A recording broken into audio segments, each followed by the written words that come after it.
Izvoli. Hvala lepa.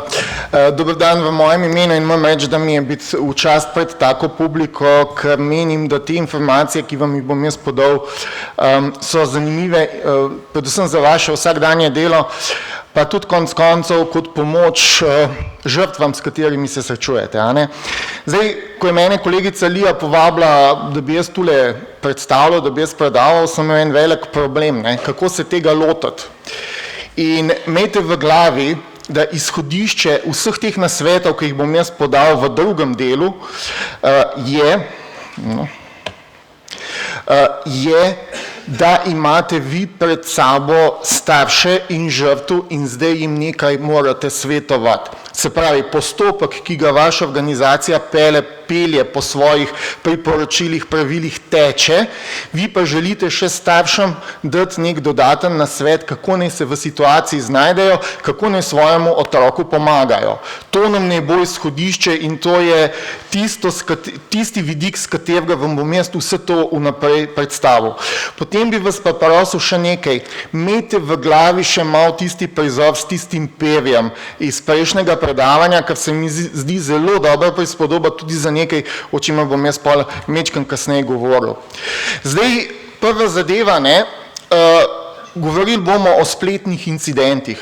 Tule imam jaz navedenih eno kupico incidentov, se pravi dogodkov, ki imajo neke negativne posledice, s katerimi se morajo soočati otroci, starši, mladostniki, najstniki, skratka, konec koncev tudi odrasli. Saj tudi odrasli smo lahko žrtve vseh teh oblik, recimo spletnega nasilja.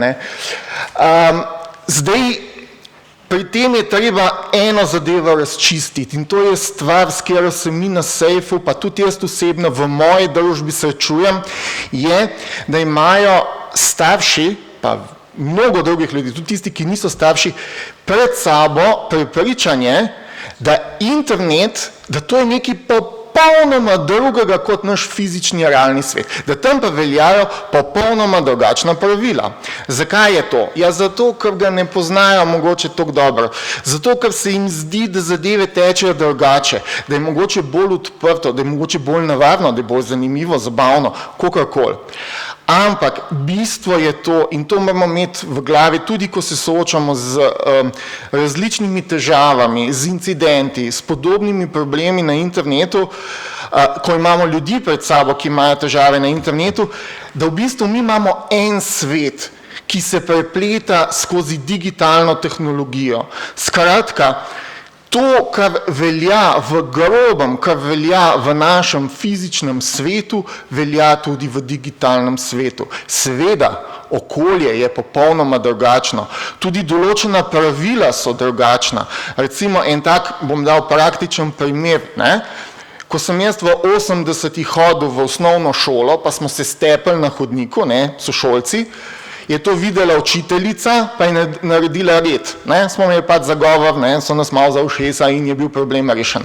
Danes, ko se v narekovajih stepejo na internetu, to ne vidi samo učiteljica, pa 5 tistih sošolcev, ki so bili vpleteni, pa 5, ki so gledali, temveč lahko vidi dejansko celi svet. Skratka, tisto, kar je na internetu, ima mnogo večji doseg. In še nekaj je zelo pomembno, Učiteljica je videla in je naredila red. Na internetu je nasilje pogosto skrito in ni nobenega, ki bi lahko žrtvi pomagal. In ko pride nekdo do vas, ko želi pomoč, je to super, ker so odkrili, da se nekaj dogaja na internetu. Skratka, ta mreža, ta internet naš je v bistvu omogoča skrivanje teh dogodkov. In odkrivanje tega je zelo težko in če odkrijemo, če vidimo, je ključnega pomena, da mi pomagamo, predvsem žrtvi. Skratka, na internetu načeloma ne veljajo druga pravila, nasilje je še zmeraj nasilje, če ti nekomu lažeš, še vedno lažeš, tako kot v fizičnem svetu. Če nekomu v fizičnem svetu prisoliš zaušnico, je enako na internetu, če ti na nekoga na družabnem omrežju recimo močno užališ. Isto, in tudi reševanje samo je na zelo podoben način. Ja, kako? Ja, s pogovorom. Tako, kot se bomo, ne vem, kot se je učiteljica pa ravnatelj z nami pogovoril, ko smo se stepali v razredu, ne, tako se treba danes pogovoriti s tistimi, ki na spletu so vpleteni v nek incident, v neko obliko nasilja. Zdaj, preden grem jaz na te primere, na te incidente, bi najprej govoril mečkano o preventivi. Zakaj ne? Preventiva je zelo pomembna. Pa ne se sliši to tako čudno. Jaz sem že slišal neke teze, da preventiva ne učinkuje. Naše izkušnje na sejfu kažejo, da je preventiva v bistvu zelo pomembna. Da s tem dajemo informacije tako staršem kot njihovim otrokom, kako postopati v nekih situacijah, v kritičnih situacijah. Tu ne gre zdaj, da bomo 100% vse zaščitili in jim preprečili, da bi jim se zgodilo nekaj slabega, ampak kar je bistveno, da jim damo informacije, kako naj si pomagajo, če se jim zgodi nekaj slabega. Ta informacija je pravzaprav bolj pomembna kot tista, da kaj narediti, da se ti nekaj ne bo zgodilo. Ne me narobe razumeti, oboje je zelo pomembno. Samo naše izkušnje iz naših delavnic kažejo, da gre dostikrat otrokom tule noter pa tule ven. Ampak potem, ko se pa zapletejo v nek incident, ko so recimo žrtve nekega nasilja recimo na Instagramu, se pa spomnejo, sej to smo pa nekaj poslušali v šoli, kaj so že rekli, da moram narediti, če me nekdo žali, pa imamo rešitev. In to preventiva tukaj lahko zelo veliko naredi. Nismo samo na sejfu, sejf je zelo aktiven, mi letno pokrijemo nekje med 200 in 300 šol, naredimo preko 800 delavnic, koliko predavanj za starše, niti nimam podatka, ampak to je tudi, mislim, da je številka okoli 100. To mi vsako leto delamo in mene zelo, zelo veseli, da v zadnjih letih so šole začele tudi same aktivno pripravljati različne izobraževanja na temo varne rabe interneta, poleg seveda še drugih organizacij, ki delujejo v Sloveniji. Zdaj, šole so zelo pomembne, šole so tisto okolje, ki lahko dajo otrokom in staršem veliko znanja in nasvetov, kako ukrepati, če jim gre na internetu kaj narobe. In moram reči, rekel sem, da šole zadnja leta zelo povečujejo število aktivnosti na tem področju. Zakaj? Zato, ker se srečujejo s temi problemi. In mi moramo nekaj vedeti, ko gre med najstniki, recimo med sošolci, med učenci ali dijaki, ko pride do nekih zapletov, do nekih incidentov, je običajno šola vpletena. Ne neposredno, ampak posredno jo vpletejo, ker pogosto gre za sošolce. Se pravi, nekoga, ki je znotraj šole. In šola pogosto lahko zelo pozitivno ukrepa kot mediator in reši situacijo. In to je tudi fajn imeti ves čas v glavi, skratka, da če gre za neke učence, neke šole, da se lahko tudi šolo v to vplete. Mogoče bo šoli to zelo koristilo, ker se že sami srečujejo s to težavo. Zdaj, zakaj je tudi pomembna preventiva? Zaradi tega, zaradi normalizacije spletnega nasilja. Mene je lansko leto jeseni, konc leta je bilo, zelo šokiralo, snemali smo eno oddajo na Radio Slovenija in sem jaz imel, tam sem bil v skupini, mislim, da je bilo nekih 9 dijakov in smo se pogovarjali o spletnem nasilju. In na koncu, ko smo prišli proti koncu, so rekli, veste, vse tega spletnega nasilja je pa toliko, da se to že ni več pomembno. Začeli so normalizirati spletno nasilje, začeli so normalizirati tiste blaže oblike. To, če te nekdo užali, to ni nič takega. To je njihova miselnost. In ko pridemo tako daleč v družbi, da začnemo nasilje imeti za nepomembno, jaz mislim, da smo zelo daleč zabredli in to ni dobro. In ravno skozi to preventivo mi lahko mlade osveščamo, da nasilje je nesprejemljivo, da ga ne smemo tolerirati. In tukaj mislim, da je treba veliko narediti. Mislim, bom rekel, to je kar nek tak poziv. Zdaj, ali preventiva deluje ali ne, Jaz bom takole rekel, srečal sem se pred časom s študentkami, mislim, da je bilo prvi ali drugi letnik, ne vem, je bila pedagoška fakulteta, celo, v glavnem smo se malo pogovarjali in kar sem povedal, sem iz sejfa in je pač debata padla na te varno rabo interneta in kaj so mi punce povedale? So rekle takole, ne, joj, veste, ko bi mi imeli več tega v osnovni šoli, ja, mi smo imeli vaše sejfsi delavnice, smo poslušali v osnovni, pa tudi v srednji šoli, so bile super, ampak tega je bilo premalo. Ja, takrat se nam je zdelo to nepomembno, ampak danes vidimo, koliko je to pomembno. Skratka, obžalovale so, da niso dobile še več teh informacij, kar pomeni, treba je ponavljati, da vcepimo v zavest te, bom rekel, vidike, kako se zaščititi pred slabimi stvarmi, ki se ti zgodijo na internetu in se ti bojo dogajale, to je dejstvo, se pravzaprav nam vsem, ne. Zdaj tako, ne, toliko o preventivi, zdaj pa preidimo na incidente, ampak preden grem jaz na incidente, bi tole vas opozoril, namreč tole, kar imam tule napisano, ne, se pravi, kako najprej ukrepati, ko se zgodi nek incident. Tole je zelo pomembno za starše. Se pravi, ko otrok pove, da se mu je nekaj zgodilo, ali otroci ali starši ugotovijo, da se je otroku nekaj zgodilo, je prva točka ohranimo mirno kri. Ne? Skratka, da ne zgubiš živcev, da ne znoriš na otroka, da ga ne obtožuješ, da ga ne kregaš in da ga ne kaznuješ. Zakaj? Če boš to danes naredil, jutri, ko se mu bo ponovno nekaj slabega zgodilo, ne bo več prišel do tebe po pomoč in si ga zgubil in bo potem sam reševal ali vse skupaj potlačil in potem lahko zadeva pripelje tudi v precej hujše situacije. Kar je nujno pomembno je, da hitro ukrepamo, ne? Da se z otrokom odkrito pogovorimo. Seveda, poskrbeti je treba za dokaze, to je ključnega pomena, sploh če gre za kaznivo oziroma potencialno kaznivo dejanje in seveda poiščemo pomoč. In tukaj pridemo recimo do vas, ki se srečujete potem s takimi incidenti. In tule bi vas jaz upozoril, mi smo na žalost prejeli pravi informacij, ko so se na nas obrnili po pomoč, da so v določenih organizacijah iskali pomoč in da so naleteli na človeka, ki jim je očital, ki je staršem očital, češ kako ste vi otroka vzgojili, da se, ne vem, da je delil svoje gole posnetke sošolci, naprimer, ne?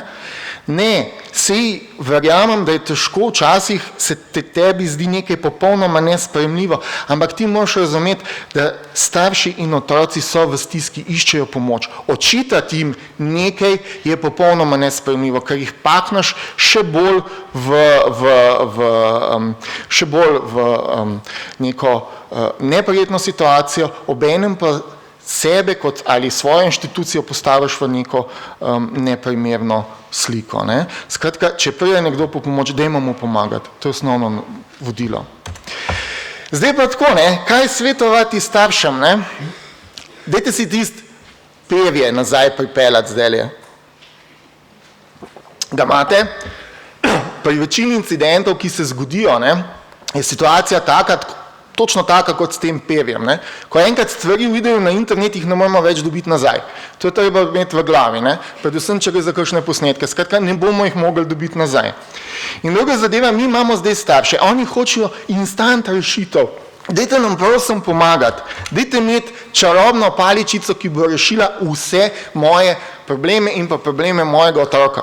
Meni je zelo žal, če bi jo jaz imel, bi jaz zdaj takole naredil, pa ne bi bilo več problemov na svetu. Ne. Tega žal ni. In ko pride do nekega incidenta, ko se otrok zaplete v to ali starši, smo na dolgi trnovi poti reševanja posledic, oziroma blaženja posledic.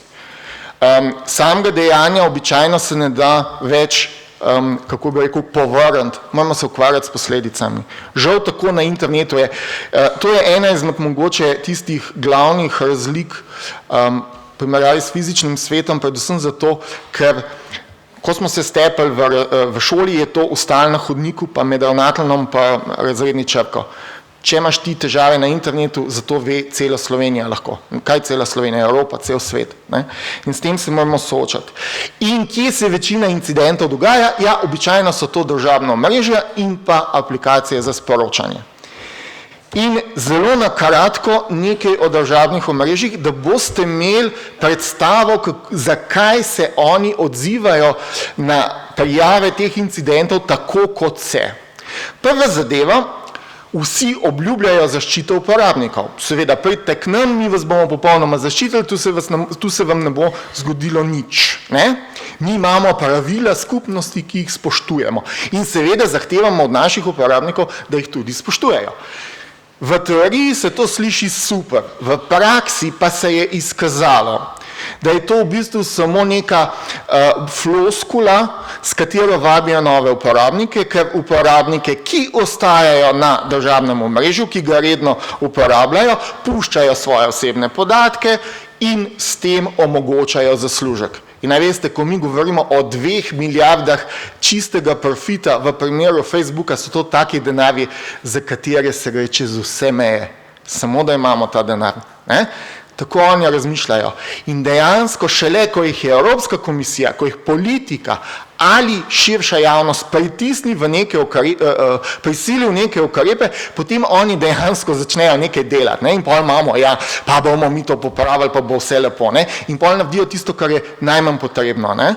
Zdaj, seveda, tiste državne omrežja, ki so dlje časa prisotna, imajo več teh možnosti za prijavo, bolj ukrepajo, bolj skrbijo za svojo skupnost, zato ker so že več doživela, pa tudi konec koncev so na njih bolj pritiskali.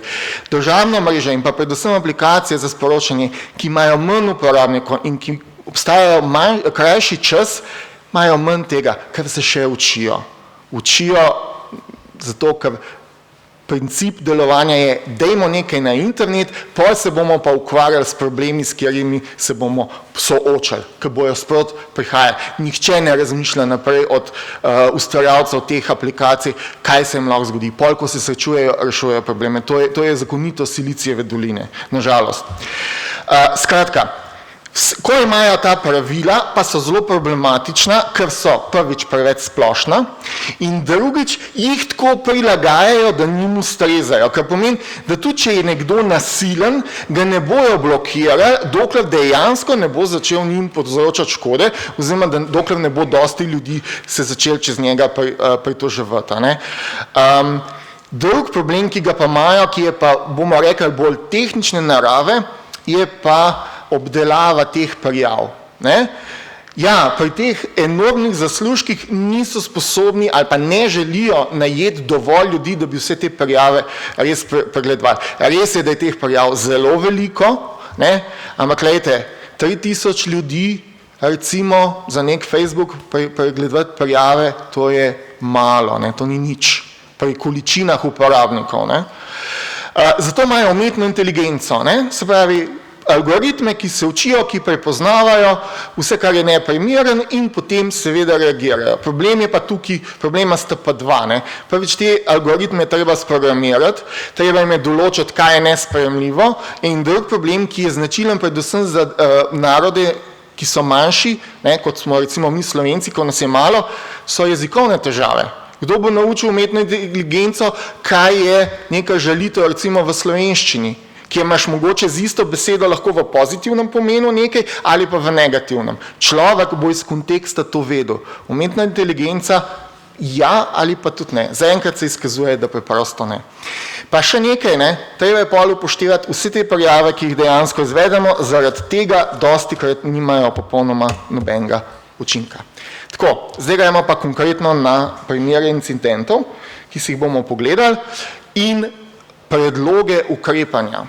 Zdaj, imejte spet, ne, sem rekel, pred vami so starši in otrok, ali pa samo starši, ali pa samo otrok. Kaj naj zdaj naredi, da se bo dodatno zaščitil na internetu, da bojo posledice manj boleče?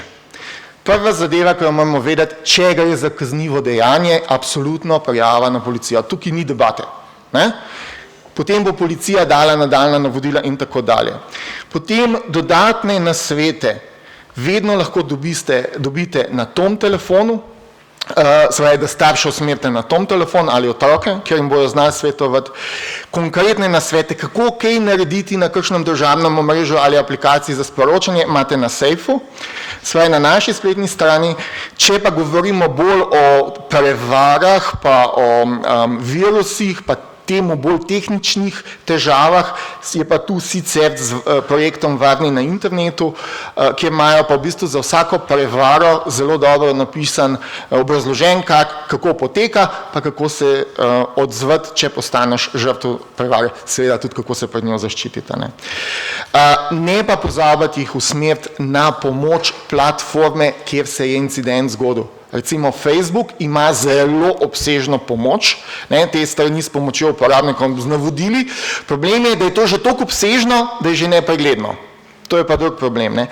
Tudi za Instagram obstaja, Snapchat je že slabše, Snapchat je, če ne poznate, aplikacija, ki je zelo razširjena med mladimi, tako da tam je že slabša ta podpora, ampak vseeno, usmerite jih tja. Marsikaj se da, rešitev za marsikaj je mogoče najti tam.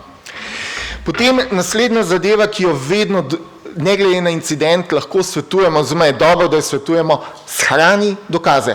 Posnetek zaslona, natisni stran, posnemi video s telefonom, slikaj zaslon, skratka, da imaš dokaz, da se je to res zgodilo. Zakaj? Predvsem pri kakšnih žalitvah in pa pri takih in drugačnih objavah avtor lahko zadevo izbriše. In potem se zgovarja, ja, saj ni bilo nič, vi ste si to zmislili. Shranite dokaze. Če imate posnetek zaslona, je to že zelo veliko. Potem vedno lahko svetujete, da naj se starši pogovorijo s staršem storilca oziroma povzročitelja. Seveda, tukaj je vedeti dve zadevi. Najprej naj se starši med sabo poznajo, ker če so popolnoma neznanci, je to veliko težji, včasih se niti ne da priti v stik. In druga zadeva je, dostikrat, nažalost, pride do tega, da se potem starši med sabo na internetu sprejo. In potem dejansko imamo primere, ker smo se tudi z njimi mi na delavnicah srečali, ko so nam otroci poročali, učenci nazaj, da sta se dva učenca, sta se pač izvajala neko nasilje na spletu, recimo sta se nekaj zmerjala, potem sta ona bila najboljša prijatelja nazaj, mame pa očetje so se pa še naslednje pol leta obkladali po Facebooku z vsemi možnimi izrazi iz tistega žaljivega nabora. Skratka, to je spet, treba je presoditi, v bistvu morajo starši presoditi, ali je to dobra zadeva, ali ali je tako postopanje v redu, ali ne. Če gre za sošolce, se pravi, oziroma za učence neke šole, šola lahko mediacijo izvede. Včasih je treba majčkeno prepričati, šole se ukvarjajo z marsičem, ampak pogosto je tako, da če gre za neke incidente med učenci, da je sigurno tudi šola vpletena, ker jo pač nekdo vplete. In se pa šola dejansko mora nažalost s tem ukvarjati in je to dobro, ker lahko z nekim posredovanjem zelo mili zadevo.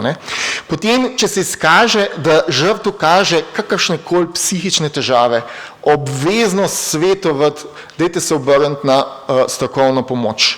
Ne pozabiti, da so znaki tega trpljenja tudi prikriti. Tako da, če gre za kakšne hujše zadeve, res absolutno poiščite, prosim, strokovno pomoč. To jim svetujte. In pa seveda, poiskati pomoč na platformi, kar sem pa že prej omenil. Zdaj, če gre za neke oblike spletnega nasilja, mogoče majčkeno hujše, ne ravno to, da je nekdo nekomu pod eno objavo en mehen žaljiv komentar napisal, pa če gre za kakšno bolj dolgotrajno in bolj hudo zadevo. Absolutno imamo tule par organizacij, ki se ukvarjajo s pomočjo v primeru spletnega nasilja. Logout ima celo program pomoči, tak konkreten, ki ga izvajajo in se lahko potem starši na njih obrnejo. Mislim pa, da se bojo, če še se niso, mi smo samo 3 zaenkrat take organizacije našli, sigurno se bo še kakšna našla v Sloveniji, ki bo se s tem ukvarjala. Preprosto zato, ker je tega nasilja v bistvu vedno več, ampak zelo veliko. Dobro, zdaj pa čist konkretni primeri. Tule bom šel jaz relativno hitro mimo, ker kot rečeno, marsikje sploh ni veliko možnosti za ukrepanje, nažalost. Več kot kakšna prijava, govorim prijavi državnemu omrežju, se že dostikrat zadeva neha. In recimo lažni profili so tipičen tak primer. Profil Se pravi, če nekdo dela lažni profil za nekoga, potem jim svetujemo, staršem žrtve, dejte ta profil prijaviti. Facebook konkretno je glede tega zelo strikten in če nekje 2-3 prijavijo lažni profil, ga blokira in zahteva od avtorja tega profila, da se izkaže z osebnim dokumentom, da je res ta, za katerega se predstavlja. Drugače povedano, po mailu, na mail, ki je bil podan pri registraciji, pošlje zahtevo po skenu oziroma kopiji potnega lista ali osebne izkaznice. Če tega v 14 dnevih ne moreš poslati, ker si se zlagal pri podatkih, profil dokončno izbriše. V teh 14 dnevih je pa zadeva blokirana, se pravi, profil je nedostopen, pa tudi vse objave. To je Facebook. Ko smo na Instagramu, je zgodba že druga, pa YouTube isto. Instagram celo tolerira lažne profile in jih ne odstranujejo razen v izjemnih primerih, zato ker zagovarjajo, da oni so bolj zato, da se čim več slik objavlja, da se ljudje delijo slike, ne pa da izvajajo nasilje. Ok, če z nekim lažnim profilom nekdo izvaja nasilje nad nekom drugim, njim se to ne zdi prav zelo problematično. V določenih primerih ukrepajo, dosti krat pa ne. Recimo kot zanimivost, na Instagramu je veliko lažnih profilov šol slovenskih, v katerih se učenci pritožujejo nad šolsko prehrano, tako kot zanimivost. Mene je to malo presenetilo, to so že starih šol so mi poročali, ker so sprašvali, kaj ne naredijo, kako ne zdaj to zbrišejo. Tako da ja. Zdaj pa naslednji incident je, v bistvu jih je več skupaj. To je v bistvu žaljenje, ustrahovanje, nadlegovanje, trpinčenje, zalezovanje, skratka te oblike nasilja. Kaj lahko naredimo? Se pravi, spet prijavimo sporne objave, prijavimo povzročitelja družabnemu omrežju, to je najbolj osnoven nasvet, te dva. Potem pa blokiramo oziroma utišamo tega, ki žali. Zakaj? Zato, da ne dobivamo več njegovih objav. Ampak pozor tule. Tule je treba upozoriti, da to ima lahko pozitiven učinek, se pravi, otrok oziroma žrtev zdaj ne vidi več teh žaljivih komentarjev in ne more biti prizadet, vendar pa obenem ne ve več, kaj o njemu ta človek piše. In zdaj tukaj sploh, če je zaznana oseba, se pravi, da se poznajo med sabo, bom rekel, iz fizičnega sveta, ta nasvet ni najboljši, je boljš tisto, kar sem prej rekel, splošno velja z nekim pogovorom prepričati tega povzročitelja, da neha. Ker s tem lahko samo še večjo škodo povzročimo, če ga blokiramo, ker ne vemo, kaj potem dela in potem, ne vem, čez en mesec se pa izkaže, da je polno neresnic pisal oziroma žaljivih zadev. Tako da tu je treba pretehtati. Zdaj, če gre pa za nekoga iz tujine, ki po možnosti niti ni dosegljiv, se pravi, ni iz EU-ja, tista je pa bolj verjetna rešitev, da ga res blokiramo in da nimamo več stika z njim. Potem zelo pomembno je, da se ponovno preverijo nastavitve zasebnosti objav. Kdo zdaj tebi lahko pod neko objavo piše komentarje?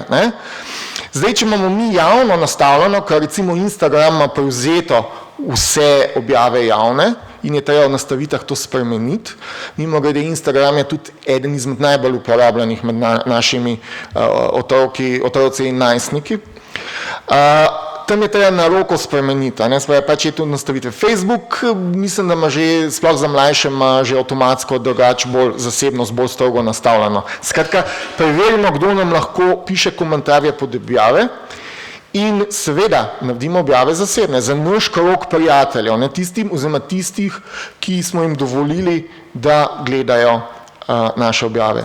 In kar je še zelo, recimo v primeru, da je tega nasilja, sploh žaljivih objav veliko, da se aktivira prijatelje, sošolce, da začnejo ustvarjati pozitivne vsebine, da se te negativne vsebine po teh voljih, po stenah, ki se piše, da se pomaknejo niže, da jih je težje najti. Zdaj, nažalost, tako kot tam na spodju rumenem piše, vsi te ukrepi ne zagotavljajo tega, da bo nasilnež prenehal svojo dejavnostjo. Žal. S tem se sam skušamo nekako zaščititi. Ok, sexting. Tukaj bi samo upozoril, da ko govorimo o sextingu, govorim o blagi obliki sextinga, ki je prostovoljen. in gre v bistvu za izmenjavo med dvema ki sta recimo zaljubljena. Ne?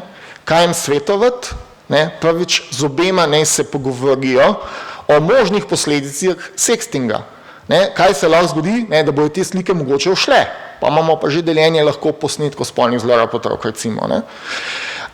Potem, tukaj, ko pride do sextinga, je absolutno čas, da se starši pogovorijo o spolnosti, o pomenu varovanja zasebnosti, o intimi in pa tudi o vzrokih za pošiljanje. Ne? Pogovor s tistim, ki te slike prejema, je tudi zelo pomemben, da se mu pove, kaj se bo zgodilo, če boš ti te fotografije oziroma posnetke slučajno delil dalje. Ne?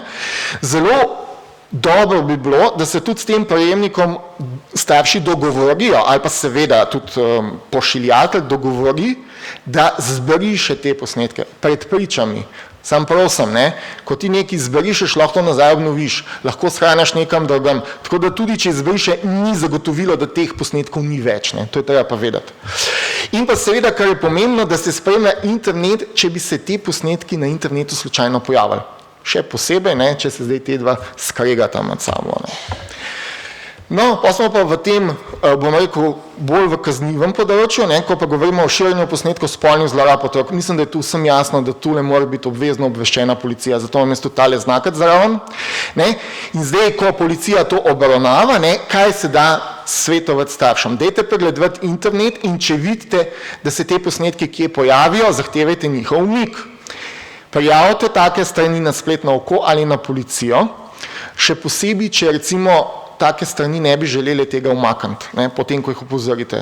Preverite, kako so šle te slike. Zdaj, če jih je otrok sam delil ali pa razpošilil, je to druga zgodba. Kaj pa, če je šlo za vdor v telefon ali pa v računalnik? Ne? Skratka, treba je preveriti, a imate ustrezno protivirusno zaščito, a nimate slučajno kakšnih vrat v firewallu, skozi katere so prišli nepridipravi noter. Ne? Absolutno poiskati psihosocialno pomoč za žrtvo in tudi za starše. Tudi starši so lahko v stiski, ne to pozabiti. Kar je zelo pomembno je tole, da žrtvo pripravimo na dejstvo, da znajo te posnetki jo spremljati celo življenje. Skratka, starši naj magaj pomoč poiščejo, ko jim bojo svetovali, kako se naj zdaj soočijo s tem in kako naj to sprejme ta otrok, recimo kako naj to sprejme in, kar je tudi pomembno, zakaj? Zakaj si to naredila? Zakaj si to naredil? Imeti odgovor na to vprašanje. Ljudje bojo to sprašvali. Fepčni smo. Pač ne. Ok, izsiljevanje grožnje, izsiljevanje z intimnimi posnetki. Spet stvar, ki mora biti po našem mnenju vpletena policija. Kaj lahko naredimo? Tazga, ki nas izsiljuje, oziroma tazga, ki izsiljuje, naj starši oziroma otrok blokira, naj se poišče psihosocialna pomoč, naj se spremlja internet, družabno mreže, kjer se giblje vaš otrok ali ta izsiljevalec, če slučajno bo te grožnje uresničil in kar je pomembno, ne izpolnjuje se zahtev izsiljevalca, zato mora biti tudi policija zraven, ne vpletena. Ker morate vedeti, mi imamo veliko telih izsiljevanj iz teh kriminalnih skupin iz podsaharske Afrike, ko v bistvu masovno pošiljajo sporočila, imamo vaš gol posnetek, ne, in če ne boste nam nakazali v bitcoinih toliko pa toliko, bomo to objavili. Ne? To je tipičen primer, ko absolutno ignoriramo in se v bistvu ne bo nič zgodilo. Ne?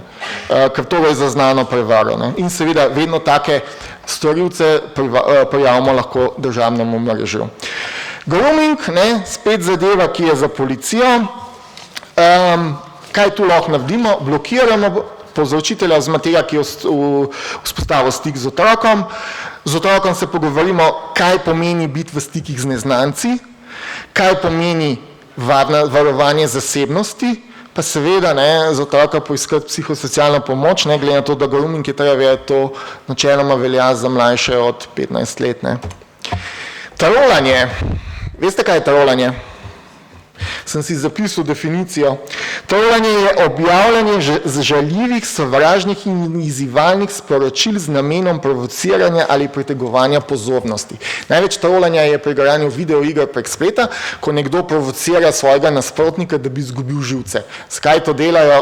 Ja, eno je čist zato, da bojo zmagali v igri, ne, pač kot prednost pri vojskovanju na kovajih, ne. Druga zadeva pa zato, ker jim pač jim je v veselje škodovati nekomu drugemu. Najboljši nasvet, ignoriraj ga, blokiraj ga in prijavi. Ne se podzivati na njega, ne hrani trolov, čim se enkrat spustiš v debato z njim, pol bo to šlo v nedogled. Neprimerne vsebine, s tem se tukaj govorimo, ne vem, če se sreča s pornografijo, z nasilnimi vsebinami, recimo, da mu jih nekdo pošilja preko aplikacij in podobno. Fajn je, da se pošiljatelja opozori, da gre za neprimerne vsebine, da otroku povzročajo neko stisko, da se tazga pošiljatelja prijavi aplikaciji za sporočanje, če to seveda omogoča, to je zelo odvisno od aplikacije, oziroma državnemu omrežju, recimo, če gre za Facebook Messenger, se tazga prijavi po Facebooku, in pa seveda, da otrok odstrani tazga človeka iz kroga svojih stikov, se pravi, da mu teh sporočil preprosto ne bo mogel več pošiljati. Še en velik problem, ki se pojavlja, ki je dejansko tudi oblika nasilja, čeprav se dostikrat ne prepozna, gre za izločanje iz zaprtih skupin in pa za debato znotraj zaprtih skupin, kjer se da žrtvi jasno vedeti, da se o njej pogovarjajo in tudi, da se pogovarjajo, kaj želijo ga. To je zelo problematična zadeva, ker tu dejansko po naših izkušnjah se prav zelo veliko ne da narediti. Ker gre za zaprto skupino, se pravi, gre v neki obliki za zaseben pogovor in to ne moreš vplivati. Kdo lahko pomaga, je tisti, ki je v tej skupini, pa potem te pogovore, oziroma tiste, ki sodelujejo, prijavi aplikaciji oziroma državnemu omrežju, kjer se to dogaja. Ampak spet, to povsod se ne da. Psihosocialna pomoč je mogoče tisto, kar bo imel, bomo rekel, največ pozitivnega učinka. Smo že skoraj na koncu, če pride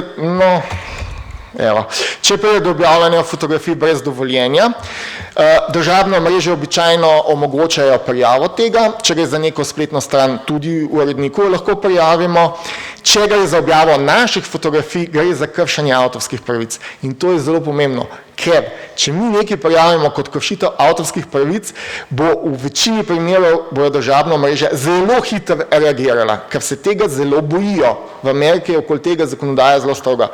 Če boste vi prijavili, da tudi Facebooku, recimo, da ni v redu, niste zadovoljni s fotografijo, ki ste objavljeni, je objavljena brez vašega dovoljenja, imate to možnost, to pravo, bo učinkoval ali pa tudi ne, zelo odvisno. In seveda v skrajnem primeru se starši vedno lahko odločijo za zasebno tožbo. Se pravi, storilca, če je znan, seveda ga lahko zasebno tožijo. In še zadnja zadeva so virusi in prevare. Tukaj, se pravi, če je nekdo žrtev neke prevare ali virusa, je osnovan nasvet, poiščite informacije na varni na internetu, kjer so vse te prevare predstavljene. Če gre za neko finančno transakcijo, obvezno blokirati kreditno kartico in seveda prijaviti izdajatelju kartice, se pravi, običajno to banka. Tule v slog, mislim, mogoče še toliko, kolikor imam jaz informacijo, če je bilo nekaj plačano s kreditno kartico, ne z debetno, se pravi ne Maestro, ampak Mastercard Visa, kreditna, oziroma kartica z odloženim plačilom, banke zadržijo plačilo do 1 meseca, kar pomeni, da če vi ugotovite, da je šlo prevara, vam bo banka lahko brez problema povrnila to, ker ne bo denarja prenakazala še naprej.